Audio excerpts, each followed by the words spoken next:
தாம் பின்வருவது உலகில் வரக்கட்டு. வரம் அப்படின்னு சொன்னா ஓடிட்டு காட்டுவதற்காக ஒன்றை சொல்லலாம். எதை வரம் சொல்லலாம்? நல்லவர்கள் யாராவது கிடைச்சா வரத்தினுடைய விளைவாக கிடைக்கும். நல்ல குழந்தையை பெற்றா என்னவோ வரத்தின் காரணமாக. ஆக தவத்திற்கு கிடைக்கிற பயன் அது வரம். அது எது வேண்டாலும் இருக்கலாம். அதை பெறுவதற்கு எண்ணுகிற எண்ணம் செயலும் கூட தவம் தான். அந்த முறையிலே முனிவர்கள் யோகிகளைப் போல தன்னை வருத்திக் கொண்டும் சகித்துக் கொண்டும் ஏற்றுகிற உடல் சார்ந்த உறுத்தல் மட்டுமல்ல, மனம் ஒன்றுதலும் ஈடுபாடும் தவத்தினுடைய ஒரு பகுதி. இது வரம் என்பதே சொன்னா கேட்டு பெறுவது. கடவுளுக்கு நம்ம தான் போய் கேட்கிறோம், ஆண்டவரே எனக்கு அதை கூட இது கொடு, எல்லாம் கொடு, எது வேணாலும் கொடு. ஆனால் ஒரே ஒரு கண்டிஷன், எனக்கு என்ன கிடைக்கிறதோ அதை விட பக்கத்து வீட்டுக்காரனுக்கு 2 மடங்கு கிடைக்கக்கூடாதுன்னு கிடைக்கணும். அதை சொல்லுறோமா? இல்லை. வரம் வேண்டுகின்ற போது கடவுள் கற்பனைக்காக சொல்லுவார், உனக்கு வேண்டுகிற தரது வரம் நான் தரேன். ஆனால் ஒரே ஒரு சின்ன விஷயம், சின்ன சிக்கல் என்ன, உனக்கு என்ன கொடுத்தாலும் பக்கத்து வீட்டுக்காரனுக்கு 2 மடங்கு கிடைக்கும். பரவாயில்ல, பெருந்தன்மை. ஆனால் அந்தவனே பரவாயில்ல, புண்ணியவான் தான் கேட்டேன். கடவுள்கிட்ட ஒன்றும் இல்லை, எனக்கு ஒரு கண்டு போகணுங்க. கடவுள் என்ன கேட்கிறார்? ஒருவரா எனக்கு ஒரு கண்டு போகணுங்க. அப்படின்னா என்ன இருக்கலாம், அவருக்கு 2 கண்டு போகணும்னு முயற்சி செஞ்சு. இது அப்படி அல்ல. வரம் என்பது நமக்கு வரலாற்று காலத்தில் இருந்து சரித்திரம் என்ன பார்த்துனாங்க எல்லாரும் தெரிஞ்ச ஒரே ஒரு செய்தி. வரம்னு சொன்னால் தன்னுடைய தோற்றுகின்ற ஒரே ஒரு கதாபாத்திரம் கேட்டீங்கன்னா கம்பராமாயணத்துக்கு வரக்கூடிய கைகை. அந்த அம்மா வரம் கேட்கக்கூடிய விளைவு தான் அன்று ஆட்சி மாற்றம். ஆட்சி மாற்றம். 2வது பார்த்தீங்கன்னா குந்தி தேவியுடைய வரம். அதனால கர்ணன் என்னாச்சு, அவர் வெற்றி பெறுவது தவறியது. இப்படி 2 சொல்லிக்கிட்டே போறாங்க. இது மாதிரி இருக்கக்கூடிய அந்த வரம் அவங்க எந்த நோக்கத்தில் வராங்கன்னு தெரியல. அது அவங்க அதை சொல்லும் போது எது சொல்லணும் இல்லையா, சாபத்துக்காரங்க எனக்கு சாபம் சொல்லுவாங்க. ஐயா என்ன எதுவுமே சொல்லுங்க இல்லை. சாபம் என்பது வெறுப்பினால் தருவது, வரம் என்பது வேண்டிக் தருவது. சாபம் என்பது வெறுப்பினால் தருவது. நீ அப்படி போ இப்படி போ என்று யாரே நல்லவர், பெற்றோர், சான்றோர், முனிவர், சாதுக்கள் எல்லாமே கடும் சினத்தின் காரணமாக தருகின்ற ஒன்றுதான். அதனுடைய தன்மை என்ன, திரும்ப பெற முடியாது கொடுத்த சாபம். 2வது மிக ஆய்வு சொல்லியிருக்கிறாங்க. 13 வகையான சாபங்கள் இருக்கின்றன. அந்த சாபம் மட்டுமல்ல, சாபத்திற்கு மட்டுமே இன்னொன்று சொல்லியிருக்கிறாங்க. துணைவிதி மாற்று மருந்து சொல்றாங்க இல்லையா, சாபம் கொடுத்தால் அந்த சாபத்தை தீர்ப்பதற்கு சாப விமோசனம் சொல்லுவாங்க, பரிகாரம் சொல்லுவோம் வழக்கில். அதற்கு அருமையான ஒரு தமிழ் சொல்லாக நன்மாற்று சொல்லுவோம். சாபத்திற்குரிய நன்மாற்று அதுவும் இருக்குது. அதனால இதையெல்லாம் மனதில் வைத்துக் கொண்டு அவர்கள் வாதிட வேண்டும். நடுவில் அவர்கள் நகைச்சுவை குழுக்கள் எதாவது சொன்னாங்கன்னா வந்தவர்கள்லாம் கைதுங்க, தவறில்லை. அவர்களெல்லாம் கைது உங்களை ஊக்குவிப்பதற்காக அப்படின்னு நினச்சிக்கிட்டே பேசுங்க. நிறுத்துவதற்காக கைதுனா கூட பரவாயில்ல, நம்ம பேசுவோம் சரிங்களா? அதனால தட்டி கொடுக்கின்ற இயல்பு வர வேண்டும். உள்ள நான் வரல, அதற்கு பிறகு நடுவில் ஏதாவது சில செய்திகளுக்கு நான் இதை நுழைவேன். அவர்கள் ஒரு அணி பேசி முடித்த பிறகு அடுத்ததை மறுப்பார்கள். இந்த முறையை சொல்லி இது எதுவும் கேட்டீங்கன்னா ஒரு கருத்து பதம். 2 கற்கண்டு துண்டுகள் இருக்கு இல்லையா, 1 வருஷம் கற்கண்டு கட்டுகள் 1 வருஷம் என்னன்னு கேட்க கசங்கதான் வருமா? வராது. கற்கண்டு துகள் தான் கிடைக்கும். அவ்வளவு நாவிற்கு இனிமை தரக்கூடியது. அதுபோல இவர்களது கருத்து முதல் செவிக்கு இனிமையாக இருக்கும் என்று சொல்லி அவர்களை நான் இப்பொழுது முறைப்படி அழைக்கின்றேன். உங்களது கையெழுத்து வரமே என்ற அணியில் சார்ந்தேன். வரமே என்ற அணியினுடைய தலைவராக அந்த அணியின் சார்பில் ஈரோடு மெட்ரோ ஜேசியினுடைய ஜேசியை லோகேஷில் அவர்களை வாதிடுவதற்காக அழைக்கின்றேன்.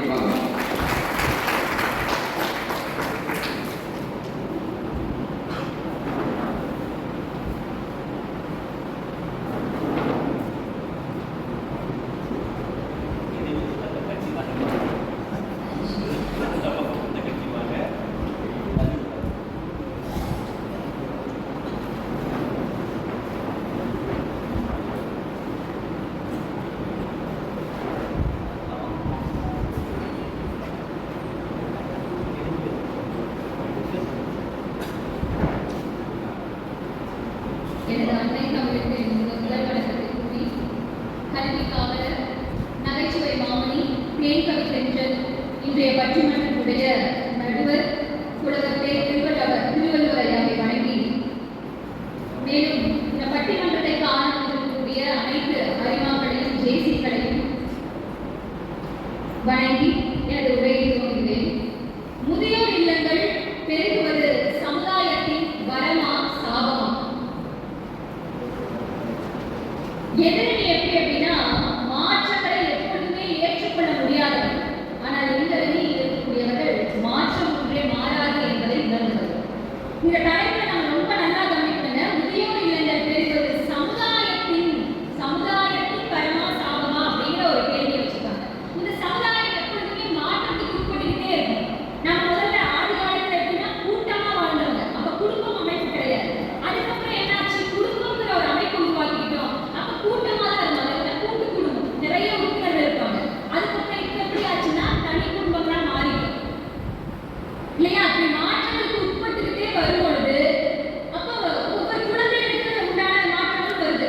நாங்கெல்லாம் அந்த காலத்துல அப்படி வளர்ந்தோம், இப்படி இருந்தோம், இப்ப குழந்தைகளை வளர்க்கிற முறை மாறிடுச்சு. இந்த மாதிரி நிறைய மாற்றங்கள் வரும்போது அப்ப முதியோர்களுடைய மனரீதியான மாற்றங்களையும் நாம் ஏற்றுக்கொள்கிறோமா அப்படிங்கிற ஒரு கேள்வி வருது.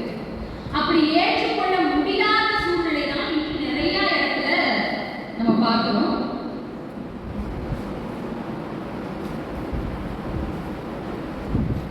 அப்ப முதியோர் இல்லங்களுடைய அவசியம் என்ன அப்படிங்கிறத நம்ம பார்க்கலாம். இன்னைக்கு முதியோர் இல்லங்களுடைய அவசியம் என்னங்கிறத நான் எப்படி பார்க்கிறேன் அப்படின்னா, முதலாவதாக முதியோர்களுக்கு உங்கள் இல்லங்களில் என்ன தருகிறீர்கள் அப்படிங்கிறது. முதியோர் இல்லம் என்ன தருகிறது, நம் இல்லங்களில் அவர்களுக்கு நாம் என்ன தருகிறோங்கிறத நம்ம பிரிச்சு பார்த்தோம்னா அதனுடைய அவசியம் என்ன அப்படிங்கிறது. முதல்ல பாதுகாப்பு. முதியோர்களுக்கு அனைவரது இல்லங்களிலும் பாதுகாப்பு இருக்கிறதா அப்படின்னு ஒரு உதாரணத்துக்கு நான் ஒரு வீட்டுக்கு சந்திக்க போக வேண்டியது. அந்த வீட்டினுடைய முன்பக்கத்துல இருந்து அண்ணா யாராச்சும் இருக்கீங்களா அப்படின்னு நான் கேட்டுட்டு இருக்கும் பொழுது ஒரு சத்தம் வருது. ஆனா வீடு பூட்டி இருந்தது. சரி, எங்க இருந்து சத்தம் வருது அப்படின்னு பார்க்க போனா வீட்டுடைய கொல்லைப்புறத்துல இருந்து சத்தம் வருது. அங்க ஒரு வயசான பாட்டி ஒரு கட்டில படுத்துட்டு இருக்காங்க. அந்த பக்கத்துல ஒரு நாய் கட்டி இருக்கு. எவ்வளவு ஒரு பாதுகாப்பான இடம் அப்படின்னு நம்ம கவனிக்கணும். முதியோர்களுக்கு இல்லங்கள்ல எவ்வளவு ஒரு பாதுகாப்பான இடம் இருக்கும். அப்ப முதியோர்களுக்கு எது வரைக்கும் இல்லங்களை பாதுகாப்பு தராங்கன்னா, அவர்கள் உடலால் அவர்களுக்கு தேவையானதை செய்து கொண்டு உங்களுக்கு உழைத்து கொடுத்து கொண்டே இருக்கும் வரை அவர்களுக்கு பாதுகாப்பு நிச்சயம் இல்லங்கள் கிடைக்கிறது. ஆனா அந்த பாதுகாப்பு எப்ப தொய்வாகுதுன்னா, எப்ப அவர்கள் வேலையை அவர்களால் செய்து கொள்ள முடியாமல் போகின்றதோ அப்பொழுது இவர்கள் காட்டும் பாதுகாப்பு அக்கறை அனைத்தும் குறைந்து கொண்டே வருகிறது. அதாவது என்ன சொல்றது, வாசலுடைய முன்பக்கத்தில் இருந்தவர்கள் கொள்ளைப்புறங்களுக்கு அனுப்பப்படுகிறார்கள். இதற்கு முதியோர் இல்லங்களில் கிடைக்கும் பாதுகாப்பு அப்படிங்கிறது ரொம்ப அதிகமாவே இருக்கு. அவங்க இன்னும் சந்தோஷமாவே இருக்கிறாங்க. அதனால முதியோர் இல்லங்கள் பெருகுவது அப்படிங்கிறது வரது. இன்னொன்னு, இன்னைக்கு இருக்கக்கூடிய சரி அப்படின்னா குடும்பத்தில் இருக்கவங்க எல்லாருமே தப்பானவங்களா? எல்லா பிள்ளைகளும் தாய் தகப்பனை கொண்டு போய் கொல்லப்புறத்துல இருக்கிறாங்கன்னா அப்படி கிடையாது. இன்னைக்கு நம்ம படிச்சாச்சு, வேலை காரணமா இல்ல தொழில் காரணமா ஊர் விட்டு ஊருக்கு போறோம். கொண்டாடி பிள்ளைங்க கூட பார்க்கறதுக்கான நேரம் இல்லாம சம்பாதிக்கணும் ஓடி இருக்கவங்க எத்தனையோ பேர் இருக்காங்க. இப்ப இதுல என்ன ஆகுதுன்னா, வீட்டுல ஒருத்தர் படுத்துருக்காங்க, இல்ல ரொம்ப வயசானவங்க அவங்களுக்கு கவனிக்கிறதுக்கு ஆசை இருந்தாலும் நேரம் இல்லை. ஏன்னா இங்க நான் குடும்பத்தை ரன் பண்ண அவங்களுக்கான மருத்துவ செலவு அதிகமாயிட்டே இருக்கு. இன்னைக்கு எந்த அளவுக்கு மருத்துவத்துறை வளர்ச்சி அடைஞ்சிருக்கோ அந்த அளவுக்கு செலவுகளும் அதிகம், நோய்களும் அதிகம். இது எல்லாத்தையும் சமாளிக்கணும்னா வீட்டு தலைவன் ஓடியே ஆகணும், வேற வழி இல்லை. தலைவன் மட்டும் ஓடணுமான்னு பார்த்தா முடியாது. குடும்ப தலைவையும் சம்பாதிக்க போயாலும் அப்பதான் குடும்பம் அப்ப அந்த 2 பேரும் போயிட்டாங்க அப்படின்னா அப்ப வீட்டில் இருக்க அந்த பெரியவங்களை யார் பார்த்துக்கிறது அப்படிங்கிற அந்த ஒரு கேள்வி வருது. அப்ப அந்த முதியோர் இல்லம் எவ்வளவு பெரிய வரம் பாருங்க. அவங்களுக்கு மருத்துவ வசதி வேணுமா, அதை செஞ்சு தராங்க.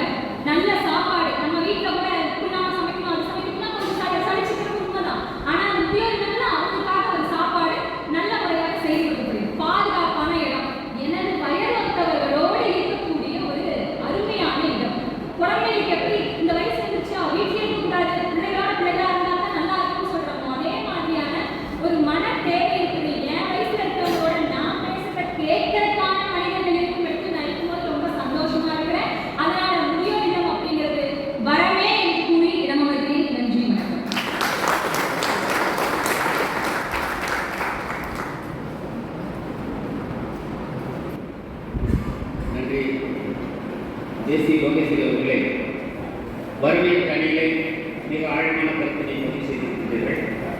அதை தொடர்ந்து பிறகு பேசுவோம். நல்ல கருத்து, ஆழமான பதிவு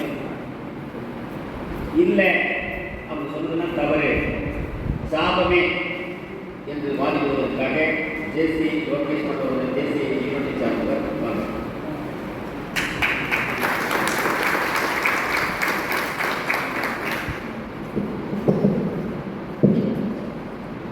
ஈரோடு நடுநகர் அரிமா சங்கத்தின் 23வது நிகழ்முறை கூட்டமாக இந்த ஒரு அரிய பட்டிமன்றத்தில் வாய்ப்பளித்த அனைத்து அரிமா உறுப்பினர்களுக்கும், இப்பட்டிமன்றத்தின் நடுவர் ஐயா அவர்களுக்கும், மேடை பேச்சாளர்கள் மற்றும் இங்கு வருகை புரிந்திருக்கும் அனைத்து நண்பர்களுக்கும் பாசத்துக்குரிய எனது அன்பு வணக்கத்தை தெரிவித்துள்ளோம். முதியோர் இல்லங்கள் பெருகுவது சமுதாயத்தின் வரமா சாபமா? முதலில் நாம் முதியவர்கள் யார் என்று தெரிந்து கொள்ள வேண்டும். நமது முதியோர்கள் நமது வீட்டின் மூத்த குழந்தைகள், மருத்துவத்தில் மாமேதைகள், கலைகளின் சொந்தக்காரர்கள், சுருக்குப்பை சொத்துக்காரர்கள், அதிகார ராஜ்யங்கள், அனுபவத்தின் ஏரிகள், நையாண்டியுடன் நலன் காக்கும் சேவகர்கள், குலத்தின் வித்து, விலை மதிப்பில்லா சொத்து. இதை தெரிந்தால் போதும் முதியோர் இல்லத்தை பற்றி நாம் என்றைக்கும் யோசிக்க வேண்டியது. நடுவர்களே, பள்ளிக்கூடங்களின் எண்ணிக்கை பெருகலாம், வணிகங்களின் எண்ணிக்கையும் பெருகலாம். ஏனென்றால் அது இந்திய பொருளாதாரத்தை உயர்த்த கண்டிப்பாக உதவும். பெருகி வரும் முதியோர் இல்லங்கள் உதவுமா? இதுதான் என் முதல் கேள்வி. இரண்டாவது, நமது சமுதாய முன்னேற்றத்திற்காக அரிமா சங்கங்கள், தேசிய இயக்கங்கள், ரோட்டரி சங்கங்களின் எண்ணிக்கையும் தாராளமாக பெருகலாம். அதுதான் இச்சமுதாயத்திற்கு தேவை. இச்சங்கங்கள் எதற்காக உருவாக்கப்பட்டன? இச்சங்கங்களின் நோக்கம் என்ன? இங்கு நாம் என்ன கற்றுக்கொண்டுள்ளோம்? முதியோர் இல்லங்களின் எண்ணிக்கை பெருகுவதற்காக சற்று நினைத்து சிந்தித்து எனது எதிரிகளை சிந்திக்குமாறு அன்போடு கேட்டுக்கொள்கிறேன். முதியோர் இல்லத்திற்கு பணம் கொடுங்கள், பொருள் கொடுங்கள், உணவு கொடுங்கள், உடை கொடுங்கள். உன் பெற்றோரை மட்டும் கொடுத்து விடாதே. அதுதான் எங்களது நண்பர்களே, என்னை மிகவும் உருக்கிய ஒரு கதை உங்களுக்காக. ஒரு பையன், 40 வயசு பையன், அவங்க 70 வயசு அப்பாவை கூட்டிட்டு முதியோர் இல்லத்துக்கு போய் ஒரு அட்மிஷனுக்காக போறாரு. போகிற இடத்துல டிஸ்கஸ் பண்ணுறாங்க. எங்கள் அப்பாவுக்கு அவங்க டிவி வேணும், ஏசி வேணும், சைவ உணவா அசைவ உணவா எல்லாம் டிஸ்கஸ் பண்ணி ஒரு 20,000 ரூபாய் பேக்கேஜில் ஃபைனலைஸ் பண்ணிடுறாங்க. அப்போ அவங்க அப்பா கிட்ட சொல்கிறாரு, அப்பா இருங்கப்பா, நான் போய் துணிமணி கட்டி எல்லாம் எடுத்துகிட்டு வந்துடுறேன். அந்த டைமில் அந்த முதியோர் இல்லத்தை நடத்தக்கூடிய ஒரு ஃபாதர் உள்ள வராது. ரொம்ப நேரம் பேசிட்டு இருக்கார் அவங்க அப்பா கிட்ட. அப்போது அந்த பையன் ஃபாதர் கிட்ட கேட்குறாரு, என்ன அப்படின்னா, என்னங்க ஃபாதர், எங்கள் அப்பா உங்களுக்கு ரொம்ப நாளாக தெரியுமா? ரொம்ப நேரமாக பேசிட்டு இருக்கீங்க அப்படின்னு. கண்ணே, அவர் சொன்ன ஒரு விஷயம் உங்கள்கிட்ட சொல்லக்கூடாதுன்னு சொன்னார். நான் சொல்கிறேன். 30 வருஷத்துக்கு முன்னாடி ஒரு அநாத பிள்ளையை தத்தெடுத்தவர் இவர் தான். வேற யாரும் இல்லை. அந்த அநாத பிள்ளை நீதான் என்று சொன்னார். இது எப்பேற்பட்ட விஷயம்.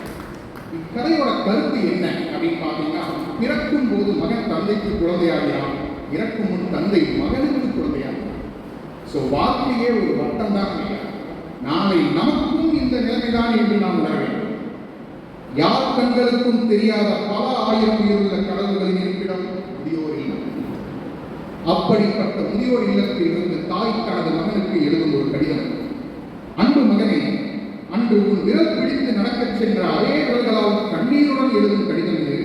இந்த கடிதத்தை நீ உன் மகனுக்கு தெரியாமல் படி. பிற்காலத்தில் நீயும் எழுதாமல் இருக்க. தினம் தினம் ஏங்கி நிற்கிறேன், நீ திரும்பி அழைத்துச் செல்ல வருவேன் என்று சொன்ன வார்த்தைகளை நம்பி என்ன தவறு செய்தேன் என்றே எனக்கு தெரியவில்லை. ஏன் இந்த நரகத்தில் என்னை அழைத்துவிட்டு சென்றாய்? உன் வீட்டு ஓரத்தில் எனக்கு ஒரு இடம் போதும். தாய்ப்பாசம் இல்லாவிட்டாலும் நாயின் பாசமாவது கிடைக்கும் என்று. உன் உணவுதான் எனக்கு இல்லை என்றாகிவிட்டது. ஒருவேளை இக்கடிதத்திற்கு பதில் போடலாம் என்று நீ நினைத்தால் தபால் தலையை எச்சிலால் அல்ல, ஒரே ஒரு சோற்று பருக்கையால் ஒட்டி அனுப்பினேன். இது எப்பேற்பட்ட கடிதம்! கடைசியாக ஒன்றை மட்டும் சொல்லிக்கொள்ள கடமைப்பட்டிருக்கிறேன் நடுவர்களே. மனிதர்கள் போய் பார்க்கும் மிருக காட்சி சாலைகள் குறைந்துவிட்டன. மிருகங்கள் வந்து பார்த்து போகும் மனித காட்சி சாலைகள் பெருகிவிட்டன. எப்படிப்பட்ட ஒரு சமுதாயத்தில் நாம் வாழ்ந்து கொண்டிருக்கிறோம் என்று நினைத்து வருத்தத்தோடு முதியோர் இல்லங்கள் பெருகுவது சமுதாயத்தின் சாதமே என்று கூறி வாய்ப்பளித்தமைக்கு நன்றி கூறி விடைபெறுகிறேன். நன்றி.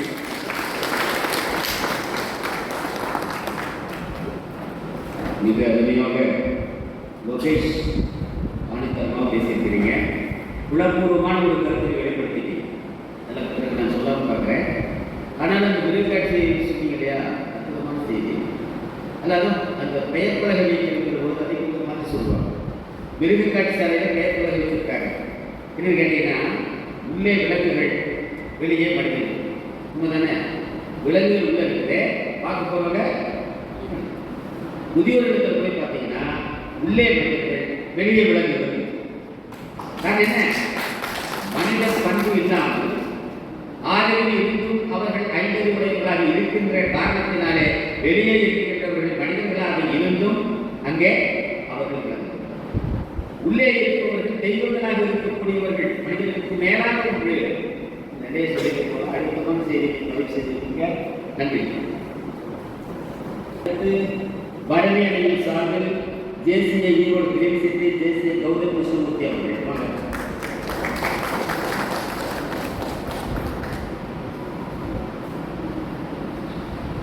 பிறந்து சிறந்த மொழிகளுக்கிடையே சிறந்தே பிறந்த மொழியாம் தமிழ் மொழி, அம்மொழிக்கும் மொழிபவர்களுக்கும் எனது முதன்மை மாலை வணக்கம். அறம்பொருள் இன்பத்தை அகிலம் போற்ற செய்தவர், திறமை கொண்ட நூலினை தேசம் போற்ற செய்தவர், தமிழ் வேதம் சொன்னவர், தரணி போற்றும் நாயகர், அமிழ்தம் போன்ற தமிழினை அகிலம் எங்கும் புகழச் செய்தவர், அப்பேற்பட்ட வள்ளுவரின் வாய்மையின் தூய்மையினை குறையாமல் காத்து வரும் இன்றைய பட்டிமன்ற நடுவர் புலவர் பே. திருவள்ளுவர் அவர்களே, அறிமக்களே, நண்பர்களே, அனைவருக்கும் இனிய மாலை வணக்கம். இன்றைய தலைப்பு முதியோர் எண்ணங்கள் பெருகுவது சமுதாயத்தில் வரமா சாபமா?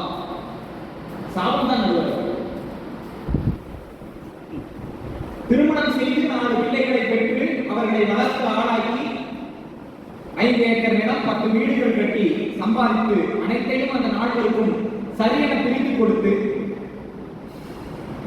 ஒரு மனிதன் அவர்களை வளர்த்து ஆளாக்கிய பின்பு அவருக்காக ஒரு இடம் கேட்கும் பொழுது ஒரு தனி மனிதன் தங்குவதற்கான ஒரு ஓட்டு வீட்டினை வாடகைக்கு எடுத்து அவர்களுக்கு சிறைசாலை சோறு போடும் அவலம் நடந்து கொண்டிருப்பது சாபம் தான்.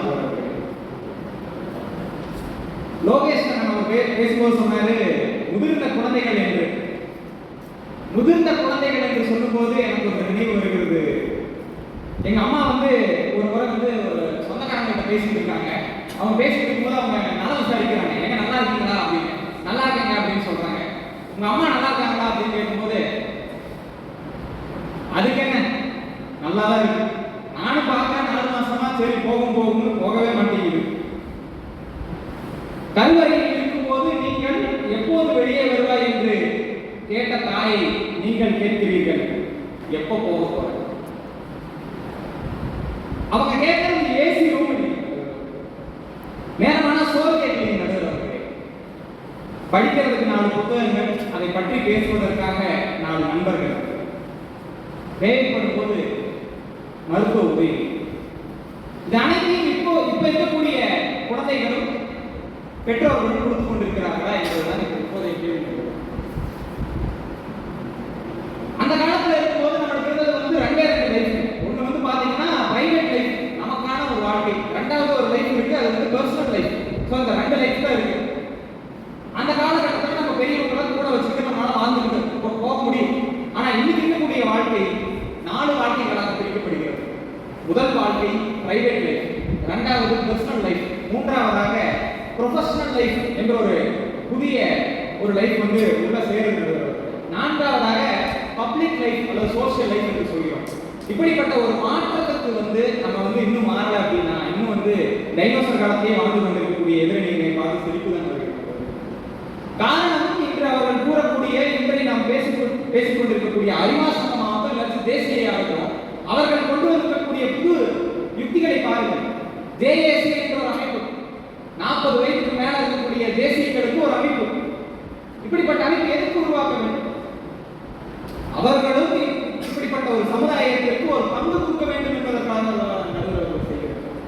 அது மட்டும் இல்லாமல் வயதானவர்களை நாம் சாதாரணமாக பார்க்கிறோம். 40 வயது 50 வயது கடந்துட்டாங்கன்னா அவங்களை கண்டிக்கிறதே கிடையாது. ஏதோ ஒரு அவங்களுக்குன்னு ஒரு ப்ரொஃபஷனல் லைஃப், அதாவது அவங்களோட படிக்கிறதுக்கோ அவங்க வந்து அடுத்த லெவலுக்கு கொண்டு போறதுக்கோ இல்லை கற்றுக் கொடுக்கறதுக்கோ எந்த ஒரு விஷயத்தையும் நம்ம பார்க்கணும். ஜப்பான்ல இருக்கக்கூடிய ஒரு செய்தி இது. ஒரு 85 வயது மூதாட்டி என்ன பண்ணியிருக்காங்கன்னா, ஒரு முதியோர் இல்லத்துல இருக்காங்க. அப்ப அங்க இருக்கக்கூடிய ரிசோர்ஸஸ் வச்சு அவங்க படிக்கிறாங்க. படிச்சு ஒரு ஆப் ஒன்று பண்ணி அந்த ஆப் மூலியமா இப்போ வந்து 5 லட்சம் டவுன்லோடு ஆயிருக்குங்கிறத சொன்னா அவரால் போக முடியும். இந்த நியூஸ் நீங்க கூகுள்ல படிக்கலாம்.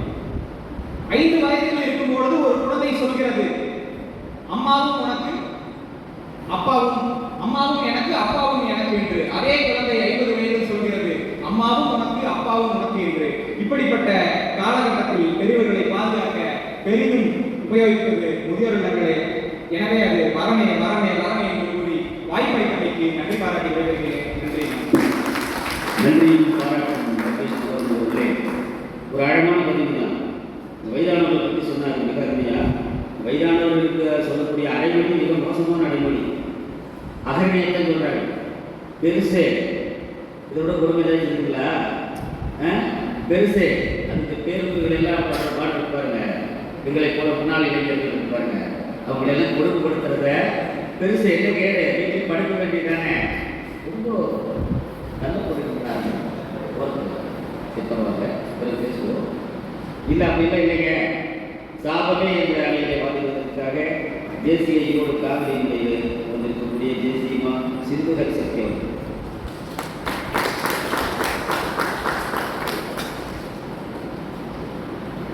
உமிழ்நீரை சுரக்க வைக்க என் நாவால் தமிழ் நீரை சுரக்க வைக்க என் தமிழ் அன்னையை வணங்கி மதிப்பிற்குரிய என் நடுவர்களுக்கும் தன்னோட முதுகு தனக்கு தெரியாது சொல்லுவாங்க. அந்த மாதிரி தான் பேச தப்பனே தெரியாம பேசிட்டு என்னோட எதிரணிக்கும் இங்கே வீட்டில் இருக்கும் என்னோட உறவினருக்கும் என் மதிப்பிற்குரிய மாலை வணக்கத்தை கூறி, நடுவர்களே, இன்றைய தலைப்பு என்னங்க? முதியோர் இல்லங்கள் பெருகுவது சமுதாயத்திற்கு வரமா சாபமா? ஃபர்ஸ்ட் முதியோர்கள் யாருங்க? ஒரு 60, 70, 80 வயசு தானாங்க. என்னோட எதிர்ப்பு இருக்கவங்களுக்கு எத்தனை வயசு இருக்குங்க? ஒரு 30, 40 வயசு இருக்குங்களா?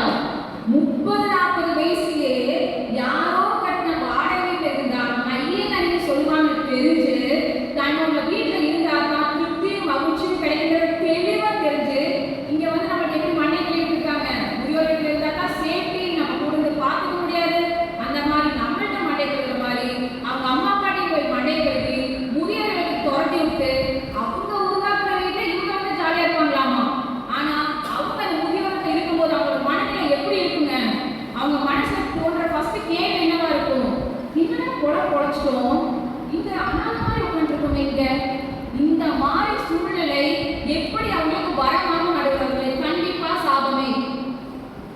என்னோட எதிரணி மாதிரி இருக்கவங்களுக்கு என்ன தெரியுங்களா வேணும்? அம்மா அப்பா வேண்டாம், அவங்க கட்டின வீடு வேணும், அவங்க சொத்து வேணும். அதுக்கு ஒரு சாக்கு தான் முதியோர் இல்லம் நடுவர்களே.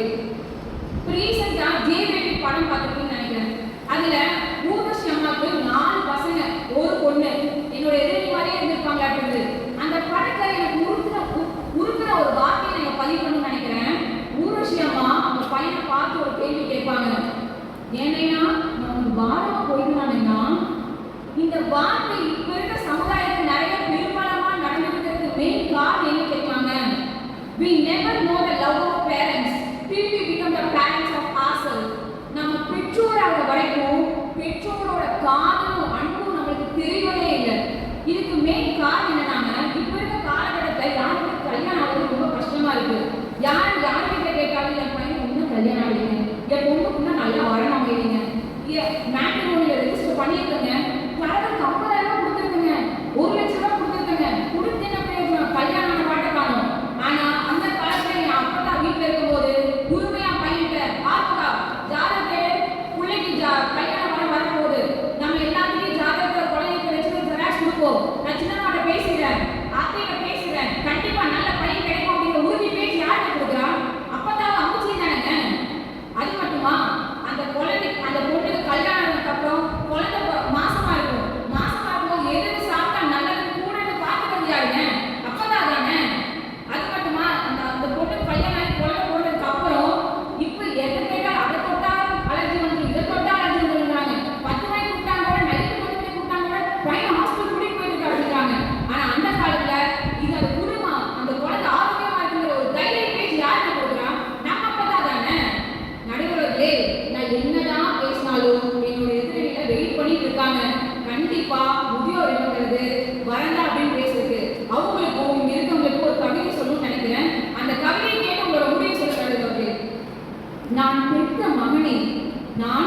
பெத்த மகனே, உன் அலைபேசியில் அடிக்கொரு முறை அழைக்க வேண்டாம் என்னை. உன் அலைபேசியில் அடிக்கொரு முறை அழைக்க வேண்டாம் என்னை. அதீத அன்போடு தினம் ஒரு முறை அழைத்தது. அதீத அன்போடு தினம் ஒரு முறை அழைத்தது. அம்மா என்று, அம்மா என்று. அகம் மகிழ்ந்து போவேன் உன் அன்னை. அகம் மகிழ்ந்து போவேன் உன் அன்னை. வாரத்துக்கு ஒரு முறை கூட என்னை காண வர வேண்டாம் மகனே. வாரத்துக்கு ஒரு முறை கூட என்னை காண வர வேண்டாம் மகனே. மாதத்துக்கு ஒரு முறையாவது மறவாமல் வந்திடு. மாதத்துக்கு ஒரு முறையாவது மறவாமல் வந்திடு. மனம் மகிழ்ந்து போவேன் உன் அன்னை. மனம் மகிழ்ந்து போவேன் உன் அன்னை. என் உடல் தான் இங்கே உலகிக் கொண்டிருக்கிறது மகனே. என் உடல் தான் இங்கு உலகிக் கொண்டிருக்கிறது மகனே. ஆனால் என் உயிர் என்றுமே உன்னோடு தான் உறவாடி கொண்டிருக்கிறது மகனே. என் உயிர் என்றுமே உன்னோடு தான் உறவாடி கொண்டிருக்கிறது மகனே. அதனால நடுவர்களே, நான் என்ன சொல்ல வரேன்னா, தயவு செஞ்சு அவங்க போனதுக்கு அப்புறம் போட்டோ வச்சு அவங்களுக்கு என்னென்ன பிடிங்கிற படையில வச்சு நீங்க அழுதுக்காம அவங்க இருக்கும் போதே கூட வச்சு அவங்க அழாம சந்தோஷமா இருக்க உங்க வாழ்க்கை வரணும்னு சொல்லி வாய்ப்பு நன்றி தெரிவிக்கிறேன். நன்றி. பரவாயில்லையே, இந்த விசிறுனாலும் ஒரு உற்சாகம் தான். விசிறு அடித்தவர்களுக்கு நன்றி பாராட்டு. அது எல்லாத்தையும் செய்ய வந்தவங்களாங்க. நல்ல நம்ம சிந்து அது சக்தி உண்மையிலே அந்த சக்தியோட பேசியிருக்கிறாங்க. மிக அற்புதமாக இருந்துச்சுமா இந்த கவிதைகள். அதனால அவங்களுக்கு நேரம் ஒரு 10 நிமிடம் ஒதுக்கி வச்சுருந்தா நல்லா இருக்கும். ஆனால் இது வரையறுப்படுத்தப்பட்டதுனால கொஞ்சம் முடிச்சுட்டாங்க. வாழ்த்துக்கள்மா, அதுவே சொன்னீங்க. இந்த தாயுடைய இறக்கமாக ஒரு கிடைக்கும். நீ வாரம் வந்து மாசம் அதுவே சொல்லும். அதே போல தினம் ஒரு முறை கிடைக்கப்படாது. என்ன காரணம்? பாசம் நிறைய கிடைக்காத ஒன்று முதியோர்களுக்கு கடைசியை தெரிவிக்க சாமி கொண்டாடுறோம். அதனால முதியவர்களை ஊசிக்காக நேசிக்க ஆழமாக வந்துருக்காங்க. நன்றி. அடுத்து நிறைவு பேச்சாளராக வறுமை என்ற அணியிலே வாதிடுவதற்காக ஈரோடு கிழக்கு ஜேசி பிரதாப் அவர்கள்.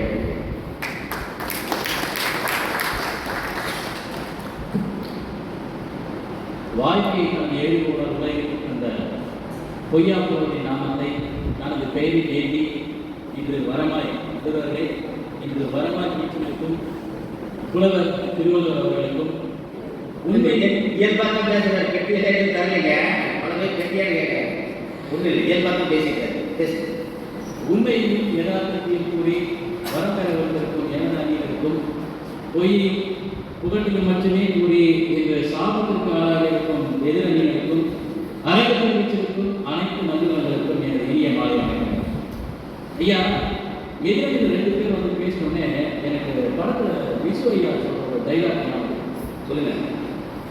பைத்தியக்கார ஹாஸ்பிட்டலில் பைத்தியக்காரத்துக்கு வைத்தியம் பண்ணுற பைத்தியக்கார டாக்டர்கிட்டே பைத்தியம் முடிச்சதுன்னா அந்த பைத்தியக்கார வைத்தியம் எந்த பைத்தியக்கார ஹாஸ்பிட்டலுக்கு போய் தனது பைத்தியத்துக்கு வைத்தியம் பார்த்துருவாங்க. இது சொல்லும்போது என்ன புரியுதா? நீங்க எப்படி பார்த்தீங்களோ அதே மாதிரி தான் நான் பார்த்தேன். இன்னைக்கு தலைப்பெண் சமுதாயத்தில் முதியோர்களும் பெருகி வருது. வரம் சாபம். முதல்ல லோகேஷ் சொன்னாரு, அவர் சொன்னது ஒரு கவிதை ஒரு கதை சொன்னார். அடுத்து வந்தாங்க, அவங்க ஒரு கதை ஒரு கவிதை சொன்னாங்க. தம்பி கட்டக்கதெல்லாம் சொன்னீங்க. ஐயா, அரண்டவனுக்கு இருந்ததெல்லாம் பேய்ன்னு சொல்லுவாங்க. அரண்டவனுக்கு இருந்ததெல்லாம் பேய். இது யாருக்கு கரெக்டாக பொருத்தம்னா எதிரணிக்கும் கரெக்டாக பொருத்தம். ஏன்னா அவங்க முதியோர்களை பார்க்கறப்போ முதியோர்களுக்கு அப்படியே தாயும் தந்தையும் வந்து கண்ணீர் தகுந்த ஒரு அறை, ஒரு சாப அறை அப்படின்னு நினைக்கிறேன். ஒரு விஷயம் நல்லா புரிஞ்சுக்கோங்க, ரொம்ப சிம்பிளாக புரிஞ்சுக்கோங்க.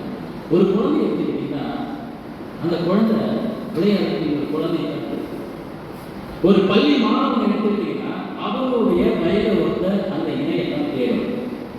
பெற்றோர் எடுத்துக்கிட்டா அவங்களுடைய கருத்துக்களை பரிமாற இன்னொரு பெற்றோர் தான் தேவை. அதே மாதிரிதான் முதியோர்கள் தங்களுக்கு வயதுக்கு ஒத்த கருத்துக்களை பகிர்ந்துக்கிறதுக்கு இன்னொரு இணைய தேவை. ஒரு அழகான முதியோர் பரிசோதனை பாருங்க. முதியோர்களுக்கு நீங்க சாப்பிட இதில் இவர் லோகேஷ் சொன்னார், பெற்றோரை மட்டும் இறைவனும் கொடுங்கள், பெற்றோரை மட்டும் கொடுத்து விடாதே. இந்த மாதிரி பேசிட்டீங்கன்னா முதல்ல உங்களுக்கே உள்ள இடம் ஒரே ஒரு கேள்வி கேட்குறேன். லோகேஷ் மட்டும் தான் ஒரே ஒரு பையனாக இருக்காரு. அவருக்கு திடீர்னு பார்த்து வந்து ஒரு வாய்ப்பு கிடைக்குது, ஒரு பெரிய ட்ரெயினராக போகிறதுக்கு. தன்னுடைய அப்பா அம்மாவை இவர் உங்களுக்காக பரவாயில்ல பக்கத்தில் இன்னொருமா பேசினாங்க, கண்டிப்பாக சேர்க்க மாட்டாங்க. இவங்களுடைய அப்பா அம்மாவை சொந்தக்காரர்களுக்கு விட முடியுமா? இவங்க பேசுகிற பேச்சுக்கு மெடிக்கல் ஃபெசிலிட்டியாகட்டும், ஒரு அழகான ஏசி ரூமாகட்டும், இதெல்லாம் எங்கே கிடைக்கும்? அதெல்லாம் விட நான் வெளிநாட்டுக்கு போனாலும் என்னுடைய பெற்றோர் பாதுகாப்பான உணர்வு, அவங்களுடைய வயதுள்ள மக்கள் இருக்காங்க, சந்தோஷமா இருக்காங்க, ஒரு உணர்வோட போக மாட்டீங்களா? எந்த சொல்லுங்க, மேடைக்காக எதை வேணாலும் பேசுறேன். நம்பி நம்பி வெம்பி வெம்பி ஒன்றுமில்லை என்ற பின்னே உறவு எனக்கு போடி, இந்த உண்மையை கண்டவன் ஞானி. நம்பி நம்பி வெம்பி வெம்பி ஒன்றுமில்லை என்ற பின்னே உறவு எனக்கு போடி, இந்த உண்மையை கண்டவன் ஞானி. ஞானிகள் வாழக்கூடிய அழகான குருகுலங்கள் பார்க்கக்கூடிய கோணம் சரியில்லை, தப்பு. இன்னொரு சொல்றேன், இப்போ நானே சொல்றேன், 40 வயசு ஆகுது, எனக்கு இன்னொரு 20 வயசு ஓடி கழிச்சு பார்த்துருக்கேன். என் பொண்ணுக்கு நான் சொத்து சேர்க்கணும், என் பொண்ணுக்கு கல்யாணம் பண்ணா, என் பையனுக்கு காலையில் சீட்டு பண்ணா, எல்லாம் முடியும். என் பையனும் செட்டு, என் பொண்ணும் செட்டு. 60 வயசுல நானும் என் மனைவியும் மனசார வாழ்க்கை நடத்தணுமா அப்படின்னு சொன்னீங்கன்னா இருக்க. வீட்டில் தான் பேச முடியுமா? இங்கேயே அம்மா இவ்வளோ பேசுது. நீங்கள் நினச்சி பாருங்க, வீட்டில் அங்கே இருக்கிற மாமனார் மாமியார் பேச முடியுமா? ஒரு அழகான ஒரு தனிமை, ஒரு நிரந்தரமான கட்டணம், அப்படிதான் நம்ம பார்க்கிறோம். ஒரு 7 லவர்ஸ் தான் நம்ம இந்தியாவில் பார்க்குறோம் இல்லையா? அடுத்து நீங்கள் சொன்னீங்கன்னா அன்பு மகனே வந்தவங்க அவரும் அதே கவிதை தான் சொன்னார். அடுத்த அண்ணாவும் அதே அன்பு மகனே அப்படின்னு ஒரு கவிதை சொன்னீங்க. உங்களுக்கு ஒன்றே சொன்னேன், நீங்கள் ஒழுங்காக பார்த்துக்கிட்டீங்கன்னா அவங்க ஏன் கவிதை எழுதுறாங்க? முதியோர்களுக்கு இருக்கிற யாராவது ஒருத்தர் கவிதை எழுதுறாங்கன்னா கேட்டு பாருங்க, அவ்வளவு சந்தோஷத்துக்கு மட்டும்தான் கவிதை இருக்கு. சரிங்களா? நீங்க என்ன நினைக்கிறீங்கன்னா, வீட்டில் நம்ம எல்லாமே கொடுத்துட்டு ஒரு ரூம், ஒரு ஏசி, ஒரு டிவி, என்னதான் கூண்ட தங்கத்திலேயே செஞ்சு கொடுத்தாலும் கிளி அதில் அடைப்பட்டு தான் இருக்கும். ஆனால் அந்த கிளிய, முதியோர் கிளிய அதனுடைய கிளி கூட்டத்தோடு விட்டு பாருங்க, மனசார நிம்மதியா சந்தோஷமா இருக்கும். ஸோ இன்றைய சமுதாயத்தில் எப்படி நம்ம ஒரு வரையறையை மாற்றிட்டே இருக்கோம்னா, இன்னைக்கு சமுதாயம் இதுக்கு மேலே வர சமுதாயம் இந்த பேரண்ட்ஸை பார்த்துக்கிறது, கதை சொல்றது மட்டும் இல்லாமல் என்றைக்குமே சந்தோஷம் இருக்கணும்னா சமுதாயத்தில் பெரிய ஒரு முதியோரிடம் வரமே வரமே வரமே என கூறி வாய்ப்பு நன்றி.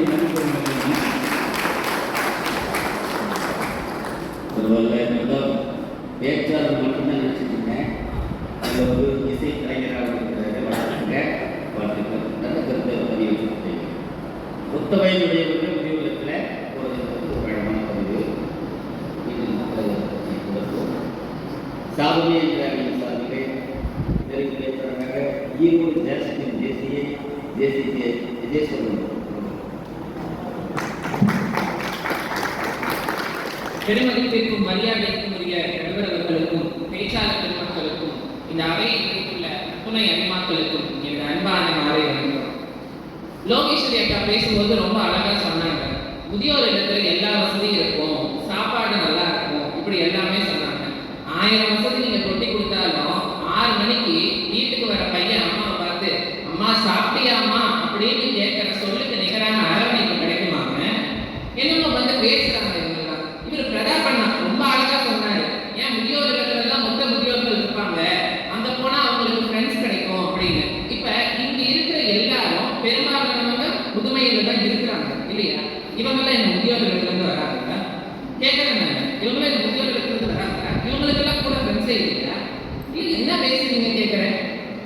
குடும்பம் அப்படிங்கக்கூடிய உறவை வந்து இந்த உலகிற்கே பரிசா கொடுத்தது நம்மளுடைய தமிழ் சமுதாயம் தான்.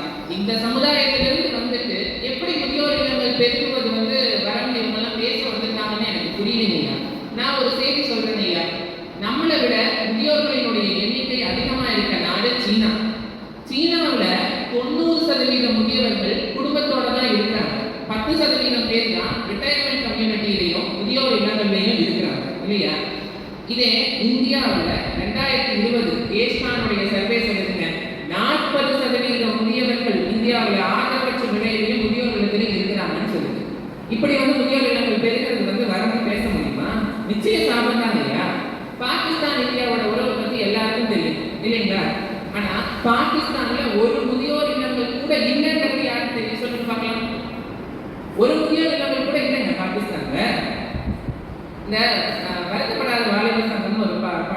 அது ஒரு பாட்டு வரும். இந்த பொண்ணுங்களே இப்படித்தான் புரிஞ்சு போச்சுடா அப்படின்னு. அதுல ஒரு நான் 4 வரி சொல்ல விரும்புறேன். கார்டு வாங்கி கொடுக்குறோம், செல்லு வாங்கி கொடுக்குறோம், ரீசார்ஜ் பண்ணி கொடுக்குறோம், அன்பு கூட வாரி வாரி கொடுக்குறோம், அவங்க வீட்டுக்கு தான் ரேஷன் வாங்கி கொடுக்குறோம், அத்தனையும் வாங்கிக்கிட்ட அவங்க தான் நம்மள வேதனையை கொடுக்குறாங்க என்னடா அப்படின்னு அந்த பாட்டு வருதுயா. அதே தான் இந்த எதிர்மைக்காரங்க பண்றாங்க. என்னன்னா பெத்தவங்க இவங்களை பெத்து வளர்த்தி படிக்க வச்சு கல்யாணம் பண்ணி இவங்களோட பிள்ளைங்களை எல்லாம் பார்த்துக்குவாங்களாம். இவங்களோட பிள்ளைங்க வளர்ந்து வர வரைக்கும் இவங்களை கூட வச்சுக்குவாங்களாம். அதுக்கப்புறம் அப்பா அப்பப்ப பென்ஷன் பணம் கொடுப்பாரு, அம்மா அப்பப்ப தேவைப்படுறப்ப நகையை கட்டி கொடுப்பாங்க. இத்தனையும் வாங்கிட்டு கடைசியில இவங்க அவங்களை கொண்டு போய் முதியோர் இடத்துல விட்டுவாங்க. இதெல்லாம் என்ன வேடிக்கையா இருக்கு கேட்கறேன். நான் ஒன்று சொல்றேன், என்னுடைய வாழ்க்கையிலிருந்து சொல்லணும்னா, நான் பிறக்கும்போது என்னுடைய அம்மா அப்பாவோட என்னோட தாத்தா பாட்டியும் கூட இருந்தாங்க. எங்க தாத்தா எனக்கு தினமும் திண்ணையில உட்கார வச்சு மகாபாரதமும் ராமாயணமும் சொல்லுவாரு ஐயா. அப்போ கூட ஒரு வார்த்தை சொல்லுவாரு, கண்ணு பெரியவங்களை பேசும்போது மரியாதையா பேசணும், பொம்பளை பிள்ளைங்களை பார்த்து பேசினா கண்ணை பார்த்து தான் பேசணும் அப்படின்னு சொல்லுவாரு. என் பாட்டி என்னை கோயிலுக்கு கூட்டிட்டு போகும்போது சொல்லுவாங்க, விபூதி இருக்கு இல்லையா, அளவா எடுத்து அங்கேயே வச்சுக்கணும் கண்ணை, வீட்டுக்கு கொண்டு வரக்கூடாது, அது கோயில் சொத்து அப்படின்னு சொல்லுவாங்க. இந்த மாதிரி அறங்களை சொல்லிக் கொடுக்க வீட்டு பெரியவங்கனால தான் முடியும். இவங்களையெல்லாம் கொண்டு போய் முதியோர் இல்லத்துல விட்டுட்டு வருங்கால சமூகத்துக்கு நீங்க என்ன மாதிரியான வழிகாட்டல் காட்ட போறீங்க சொல்லுங்க? என்ன அறங்களை நீங்க சொல்லி தர போறீங்க கேட்கிறேன் நான். இப்ப பெரும்பாலானவங்களுக்கு சொந்த பக்கமே தெரியறது இல்லைங்க. கல்யாண வயசு வர பையனுக்கும் பொண்ணுக்கும் கூட சொந்தக்காரங்கன்னா தெரியறது இல்லை. இதே அந்த காலத்துல என்ன பண்ணுவாங்கன்னா, இதே வீட்டுல பெரியவங்க இருந்தாங்கன்னு வச்சுக்கோங்களேன், எப்பவுமே நான் சொல்றேன், ஒரு விசேஷம் வந்துட்டா அவங்க என்ன பண்ணுவாங்க, சொந்தக்காரங்களை கூப்பிட்டு இவங்க இந்த முறையாகுது, நீ இவங்கள்ட்ட இப்படி பழகணும், இதுதான் அவங்க உனக்கு இந்த உறவுமுறையில இருக்காங்கன்னு நமக்கு அறிமுகப்படுத்துவாங்க. இப்ப கல்யாண மேடையில நிக்கிற கல்யாண பையனுக்கே சொந்த பந்தம் தெரியறது இல்லை. பையனோட அம்மா அங்க இருந்து வராங்க, வந்து அப்படியே கையை கசிஞ்சிட்டு சொல்லுவாங்க, என் பையனுக்கு அவ்வளவா வந்து சொந்த பந்தங்கள்லாம் தெரியாதுங்க அப்படின்னு. இதுக்கு காரணம் என்னங்க, முதியவங்க வீட்டுல இல்லாததுனால. அதுதான் நான் கேட்க வரேன். நான் ஒண்ணு சொல்றேன் ஐயா, ஆங்கிலத்துல முதுமைக்கு ஒரு பேர் இருக்கு, செகண்ட் சைல்டுஹுட் அப்படின்னு சொல்லுவாங்க இல்லையா? செகண்ட் சைல்டுஹுட்ங்கிறது பெற்றவங்க தன்னுடைய குழந்தையை எப்படி பார்த்து பார்த்து வளர்த்துனாங்களோ, வளர்ந்த அந்த பிள்ளை திரும்ப பெற்றவங்களை பார்த்து பார்த்து பார்த்துக்க வேண்டிய காலம் அது. அந்த காலத்துல கொண்டு போய் முதியோர் இல்லத்துல தள்ளிட்டு இவங்க எப்படி அது நல்லா இருக்க முடியும் சொல்லுங்க? இதுல வந்து முதியோர் இல்லங்கள் பேருக்கு வரணும்னு பேசுறாங்க. நான் ஒரே ஒரு கவிதையை சொல்லி நிறைவு செய்யுங்க ஐயா. ஒரு கவிஞன் சொன்னா, முதியோர்களும் முற்றங்களும் இல்லாத வீடுகளுக்கு சிட்டுக்குருவிகள் வருவதில்லை அப்படின்னு. நான் சொல்றேன் ஐயா, முதியோர்கள் இல்லாத வீடுகள் இறைவன் இல்லாத கோயிலுக்கு சமமானவை என்று கூறி என்னோட உரையை நிறைவு செய்கிறேன். அருமை விஜயசூரன் நிறைவாக சொன்னீங்க பாருங்க. கோயில்னா கண்டிப்பாக தெய்வம் இருக்கும். தெய்வங்கள் என்ன, அது கோயில் இல்லை. அது மாதிரி முதியோர்கள் இல்லாத இல்லம் கடவுள் இல்லாத கோயில்னு சொல்லி ஆணித்தரமாக சொல்லியிருக்காங்க. பிறகு மீண்டும் தொடர்பும் பக்கத்தில் ஒரு ஆழமான பதிவு பண்ணியிருக்காங்க. இந்த உறவுகள் அறிமுகப்படுத்துவது அப்படின்னு சொன்னால், இந்த காலத்தில் இடைத்தலைமுறை சுத்தமாக போயிடுச்சு. பல பேர் சித்தப்பா பெரியப்பா சத்தியமும் தெரியாது. நம்ம இந்த ஆங்கிலத்தில் எல்லாம் கொண்டு இருக்கிறாங்க. அன்கள் முடிஞ்சு போயிடுச்சு. அது யார் என்ன ஆண்ட் யார் அத்தையா தெரியாது, சித்தப்பனா மாமாவா, இந்த உறவுகள் அப்படின்னு போயிடுச்சு. வேதனையோடு அதே போல குழந்தைகளை அறிமுகப்படுத்துகிற பொழுது எல்லா இடங்களிலும் போய் பார்த்தீங்கன்னா உறவை சொல்லி பாருங்க, இது பெரியப்பாடா அவன் எழுதிட்டு இருப்பான். கல்யாண பத்திரிகை கொண்டு கொடுத்துருக்கா, அவங்க அப்பா தேவையில்லாத அறிமுகப்படுத்துகிற பையன்கிட்டே பத்திரிக்காரன் பெரியப்பா இவன் அதுக்கு கொடுமையா நிகழ்வீங்க, அதுக்குங்கிறான். அப்ப என்ன இருக்கான், அதுக்கு எங்க தேவை சொல்ற கல்யாணத்துக்கு கொடுக்குறாரு, நீ வாங்கிக்க. இதனால தான் உறவுகள் அருகி போய் கொடுத்துருக்காங்க. நிறைய பேர் பேசுவோம். அதில் இப்போ 2 அணியின் சார்பிலே 6 பேரும் மிக அழகான கருத்துக்களை கொடுத்து படைத்திருக்கிறாங்க, உற்சாகப்படுத்தியிருக்கிறாங்க. பட்டிமன்ற மரபுப்படி யார் கொடுத்தாங்களோ அவங்க பிடிக்கணும் அப்படிங்கிறதுனால இப்போ நான் இப்போ அழைப்பது யாருன்னு கேட்டீங்கன்னா, சாபமே என்ற அணியினுடைய தலைவர் லோகேஷ் மனோகர் அவர்களை 3 நிமிடம் மட்டும் புதிய கருத்துக்கள் எதுவும் இல்லாமல் பேசுகிறது அப்படியே கொடுத்து வழங்குகிறேன். நன்றி நடுவர்களே. நண்பர்களே, உங்களிடம் ஒரு கேள்வி. குழந்தைகளை பாதுகாக்க கண்டிப்பாக தாத்தா பாட்டி கேர் வேணுமா வேண்டாம்? கையை இதுதான் நடுவர்களே உண்மையான விஷயம். குழந்தைங்க அப்படிங்க நம்மளோட வாழ்க்கையில நாம தருமாறும் போது அவங்களோட அனுபவங்களை சொல்லிக் கொடுத்து அடுத்த கட்டத்திற்கு நம்மை கூட்டிட்டு போறது அப்பா அம்மாவோட அன்பும் அரவணைப்பும் தானுங்க. உன் வீட்டில் வயதான ஒருவர் இருந்தால் ஒரு வயது இருப்பதற்கு சமம். இது முக்கியமான தெரிஞ்சுக்கணும். உயிர் பெற்றவர்கள் சுதந்திரமாய் வெளியில், உயிர் கொடுத்தவர்கள் வழியோடு முதியோர் இல்லம் என்பது சிறை. மாற்றம் ஒன்றை மாறாததுன்னு சொன்னீங்க விக்னேஸ்வரியா. நான் ஒரே ஒரு கவிதை உங்களுக்காக. நீ இருக்க ஒரு கருவறை இருந்தது என் வயிற்றில், நான் இருக்க ஒரு இருட்டறை கூடவா இல்லை என் வீட்டில். இதுதான் இந்த மாற்றம். கிளிக்கூண்டு யார் சொன்னீங்க? வணக்கம். இல்லத்தின் பெயரோ அன்னை இல்லம், அன்னை இருப்பதோ அனாதை இல்லம். இதுதான் கிளிக்கூண்டு. கௌதம் அவர்களே, இது உங்களுக்காக. முதுமை எல்லோருக்கும் பொதுமை, பெற்றோர் முகத்தில் தெரிய வேண்டும் முதுமையிலும் இனிமை. அதுதான் நமது கடமை. இதை மட்டும் புரிந்து கொண்டால் முதியோர்களிடம் தேவை. மறுபடியும் பிரதாப் அவர்களே, எந்தவித எதிர்பார்ப்பும் இல்லாமல் நம்மேல் பாசமும் அக்கறையும் செலுத்தும் ஜீவன்கள் முதியோர்கள் மட்டுமே, யாரும் இல்லை. கடைசியாக ஒன்றை மட்டும், முதுமைக்கு தோல் கொடு, முதுமையை விட கொடிய உலகில் வேறொன்றும் இல்லை. தீராத பிணியும் சேர்ந்தே விளையாடும் அன்பான ஆதரவால் மட்டுமே முதுமையை வெல்ல சாத்தியம். இன்று இவர்கள், நாளை நாம் என்பதை மறந்துவிடாதீர்கள். வாய்ப்பளித்தமைக்கு நன்றி கூறிவிடுகிறேன். மகிழ்ச்சி நிறைவேற்றத்தில் மிக அருமையாக சொல்லியிருக்கிறாங்க. வரவேற்கிறேன் சார்பில் இல்லை சார்பில் நீங்கள் ஒப்புப்பாங்க. ஜெயஸ்ரீ பர்கேஷ் மனோகர்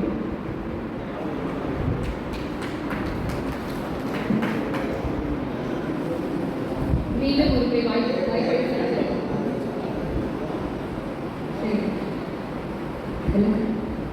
மறுவாய்ப்பு எனக்கு நன்றி நண்பர்களே. இல்லை என்னுடைய எதிரணியில் வந்து பேசினவங்களை பார்க்கும்போது நான் ரொம்ப எதிர்பார்க்க வந்தேன். நிறையா சிந்திச்சுட்டு வந்திருப்பாங்க, பேச போறாங்க. ஆன்லைனில் போய் பெற்றோர்களை பற்றிய கவிதைகள் அப்படி ஒரு சர்ச்சை போட்டு அதில் இருக்கிற அந்த கோட்ஸை எல்லாம் எடுத்து வந்து இறைவன் இருக்குமிடம் கோயில்னா முதியோர் இருக்குமிடம் தான் அந்த கோயில், அதுதான் வீடு. அப்புறம் சரி இன்னொருத்தர் வந்தாங்க, அவங்க ஒன்று சொல்றாங்க, முதியோர் முகத்தில் இனிமை எங்கு தெரிகிறது? வீட்டில் தெரிகிறது, போய் பார்த்தா தான் தெரியும் என்ன நடக்குது. என்னன்னா யதார்த்தத்தை பேசுனா என்னென்னமோ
பெண்ணினாலையும் சன்னாலையும் கிடைக்காத ஒரு வருவாய் கிடைக்குதுன்னா அதான் பென்ஷன் சொல்லுவோம். இன்னைக்கு காலகட்டம் அப்படின்னு மாறுபட்ட குடும்பம் இருக்கிறது. இப்போ நிறைவாக சொல்வதற்கு முன்னதாக என்னுடைய ஒரு ஆசை வேண்டும். இந்த 6 பேர் பேசினாங்க, அப்போ நீங்கள்லாம் கை தட்டுனீங்க. கை தட்டினவங்களுக்கெல்லாம் நன்றி. அவர்களை வாழ்த்த வேண்டும், போற்ற வேண்டும். ஒரு வரலாற்று சிறப்பு மிக்க நடுநகர் அரிமா சங்கம் ஏற்பாடு செய்திருக்கக்கூடிய இந்த பட்டிமன்றத்தில் என்னை பொறுத்தளவு மிக அழகாக சுவையாக விரைந்து தொழில்நுட்ப ஞானம் நிறந்து இனிது சொல்லுதல் வரலாற்று என்று சொல்லிட்டு இனிமையாக அழகாக 6 பேர் பாடிட்டாங்க. அந்த 6 பேரையும் வாழ்த்துவதும் பாராட்டுவதும் உங்களுக்கு தலையாக கடமைக்கிறதுனால ஒரு 6 பேர்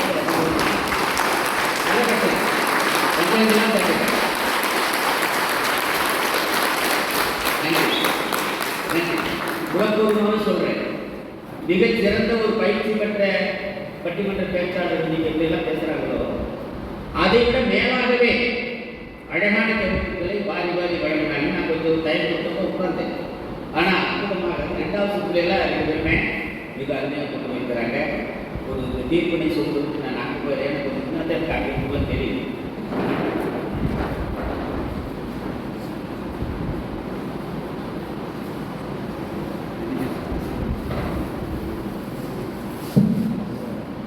மீண்டும் அவைக்கு வணக்கம். இது நீண்ட நேரம் நீடிக்காது. இந்த பெங்களூர் தீர்ப்பு மாதிரி ஒரு 2 நிமிடத்திலே முடியாது. கொஞ்சம் ஒரு 5 நிமிடத்தில் முடித்துறேன். இந்த 60க்கும் வாழ்க்கையை சொல்லும். வரம் சாபம் ஒரு நல்ல வாதங்களை தான் வந்தாங்க. இந்த தீர்ப்பு எதுவாக இருந்தாலும் திருக்குறள் நாலடியார் இந்த 2ம் இந்த தீர்ப்பினை அன்னைக்கு எழுதி வச்சிட்டேன். ஆக யாரை எழுதி வச்சிருப்பதான் நான் இங்கே படிக்கிறேன். அன்றே எழுதி வச்சிட்டார். ஒன்றென்ன இன்னா செய்யும், அவர் செய்த ஒன்று நன்கு உள்ள கெடும். நான் விரிவாக போகல, ஒரு தமிழைய பாடல்கள் ஆரம்பிச்சாங்க. ஒன்றென்ன இன்னா செய்யும், அவர் செய்த ஒன்று நன்கு உள்ள கெடும். அது என்ன யார் என்னங்கிறத உங்களுக்கு சிந்தனைக்கே விடுறேன். அதே போல அரிமா சங்கத்தினுடைய புகழையெல்லாம் சொன்னோம். கொஞ்சம் ஆழமாக அதையும் இப்படி சிந்திக்கிறோம். இன்னைக்கு உலகளாவிய பேர் இயக்கமாக இருக்கக்கூடிய இந்த அரிமாவுடைய முதல் உறுப்பினராக ஒருவேளை இருப்பாரையானால் அது உலகம் பொதுமறை தந்த திருவள்ளுவராக தான் இருக்கும். காரணம், இந்த அரிமாவுடைய கொள்கை கோட்பாடு அனைத்தையும் கொண்டு வந்து அன்னைக்கு ஒரு சார்பு கொடுத்துட்டார். அதுதான் இன்னைக்கு அது வளர்ந்து பன்னாட்டு அரிமா சங்கம், சர்வதேச அரிமா சங்கம் இங்கே எல்லாமே போயிருக்கு. தலையாரி நோக்கம் என்ன? ஈதல், இசைப்பட வாழ்தல், அது வல்லது ஊதியம் இல்லை உயிர்க்கு. என்ன செய்யலாம்? ஈதல் கொடுப்பதனால் ஏற்படக்கூடிய என்ன புகழ், இந்த 2 தான் வாழ்க்கையில் ஊதியம் இல்லை உயிர்க்குங்கிறார். அந்த கொள்கைப்படி வாழ்கின்ற ஒன்றை அன்னைக்கு அவர் காட்டிட்டு போயிட்டார். அதே போல இந்த தேசியை அதனுடைய பயிற்றுனர் எல்லாம் கேட்கலாம். ஐயா நிறைய உட்கார்ந்துருக்காங்க, தேசிய பயிற்றுனர், சர்வதேச பயிற்றுனர். ஆனால் முதலாவதாக இன்டர்நேஷனல் ட்ரெயினர், சர்வதேச பயிற்றுனர் யாருக்கு கேட்டீங்கன்னா அது கண்டிப்பா அவருடைய அதே ஆசாமி தான். புலவர் திருவள்ளுவர் தான் இன்டர்நேஷனல் ட்ரெயினர். எதனால? தேசியத்தினுடைய அத்தனை கொள்கைகளையும் கோட்பாடுகளையும் பயிற்சியினுடைய தலைப்புகள் இருக்கு இல்லையா, எல்லாமே கொடுத்தாச்சு. அந்த 133 அதிகாரத்தில் அனைத்து பயிற்சிக்குரிய தலைப்பையும் கொடுத்தாச்சு. அதனால அந்த 2ம் இங்கே நடைபெறுவதற்காக நானே கொண்டு வந்து இருக்கிறேன். நமக்கு தேவையானது என்ன? எல்லாரும் சொல்லக்கூடிய தலைமை பண்பு சொல்றோம், காலத்தவராக சொல்றோம், இபிஎஸ் சொல்றோம், பிஎஸ்சி செமினார் சொல்றோம், அத்தனையும் எங்க இருக்குது தேடி பார்க்கிறேன். ஆனால் அந்த 133 அதிகாரத்தில் அடக்கம் என்பது மறுக்க முடியாத உண்மை. அதனாலதான் 1330 அறிவுரையும் வாயிலோடு பகிர்ந்ததற்கு கோயிலுக்கு வாய்க்கு கூடவோ என்று சொல்லிட்டு பதிவுக்காக நான் என்ன சொல்றேன். அதே போல உலக அளவில் முதல் கண்காணம் செஞ்சது நிறைய சொன்னாங்க. நமக்கெல்லாம் புராணப்படி முதல்ல கண்காணம் செஞ்ச பெருமானார் யார் கேட்டீங்கன்னா பெரியபுராணத்தில் வரக்கூடிய கண்ணப்ப நாயகர். நிறைய சொல்லிட்டே போல உலக அளவில் நம்முடைய பகுதியில் ஒரு பதிவுக்காக சொல்றேன். வாழ்கின்ற காலத்திலே தமிழ் இலக்கியத்திற்கான மிகப்பெரிய உயரிய விருது அப்படின்னு சொன்னா தெரிந்து கொண்டிருக்கார். உலக தமிழ்ப்பீட விருது, நம்ம ஈரோடு தொடர்புடைய உலக தமிழ்ப்பீட விருது என்ற விருதினை பெற்றவர் ஈரோடு தமிழகம் என்று சொல்லக்கூடிய மகாகவி ஈரோடு தமிழகம். பிரிவிற்காரர் மட்டுமல்ல, இந்த தீர்ப்புக்கு அவங்க உதவி செஞ்சிருக்காரு. பிறகு நான் சொல்றேன். ஆக இன்றைய தீர்ப்புக்கு எத்தனை பேரை உதவி செஞ்சிருக்கிறாங்க. இதுல வரம் அப்படின்னு சொன்னா வரத்தினால அரிமா குமரவேல் அவர்கள் செய்த குமரவேல் அவர்கள் இறைவனிடம் கேட்ட ஒரு மிகப்பெரிய வரத்தின் காரணமாகத்தான் தேசிய உலக தலைவராக தேசிய கவிக்குமார் கிடைத்திருக்கிறாரு அப்படின்னு சொன்னா உண்மைதான். இந்த நல்ல நேரத்தில் இங்கிருந்து நான் வாழ்த்துவோம். இதே மேடையில அவருக்கு சிறப்பு பண்ணி செஞ்சாங்க. இன்னும் சிறப்பு பண்ணுறது ஆக உலகமே உற்று பார்க்க வைத்தது அப்படின்னு சொன்னா அவர் தான். ஆக வரம் என்பது என்று சொல்லிட்டோம். அதே போல சாபம் என்பது என்று சொல்லிட்டோம். அடுத்ததாக இந்த ஆதரவு படைத்த மக்களுக்கு தீர்ப்பினை வழங்கணும் அப்படின்னு சொன்னா யாரை உதாரணமாக சொல்லலாம்? சான்றாக அவங்களை சொல்லலாம். உதாரணமாக எதை சொல்லலாம் அப்படின்னு சொன்னா துர்காபியை சொன்னது போல உலகத்திலே படைக்கப்பட்ட எல்லா உயிருக்கும் ஓரறிவு இருக்கும், ஓரறிவு ஈரறிவு. அதில் ஓரறிவு படைத்த ஆலமரம் தான் இன்று தீர்ப்புக்கு காரணமாக தீர்ப்பினை அதுதான் தருகிறது. நாரடியார்கள் சொல்கின்ற பொழுது சிதலை எனப்பட்ட ஆலமரத்தை மதலையார் மற்றதன் வேகொன்று யாங்கு முதலைகள் தந்தைகள் தோன்றி தான் பெற்ற முதல்வன் மறைக்கப்படும்.